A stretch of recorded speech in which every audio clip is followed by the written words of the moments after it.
High above the earth, where the sky was painted in sleepy shades of blue and pink, lived a little cloud named Nimbus. Nimbus was smaller than the other clouds, and oddly enough, he couldn't float very well. Every time he tried to drift, he'd wobble and sink just a little. Nimbus tried hard to stay up.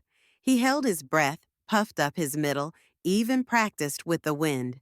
But nothing worked. Each evening, while the other clouds soared through sunsets, Nimbus sat low and watched with quiet envy. One twilight, as the stars peeked out, Nimbus heard a sniffle. Below him, a small girl named Mira sat on a rooftop, hugging her knees. Her balloon had floated away, and she felt like she had no friends. Nimbus, without thinking, wobbled down closer than he'd ever dared. Mira looked up, eyes wide. The two sat quietly for a moment. Then Nimbus had an idea.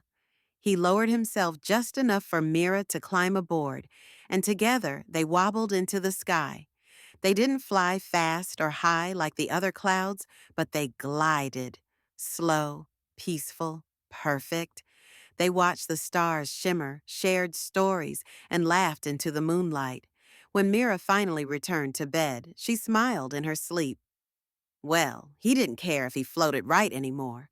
He had found what mattered most, someone who believed in him. And from that night on, whenever a child felt lonely, Nimbus was the cloud that came drifting by.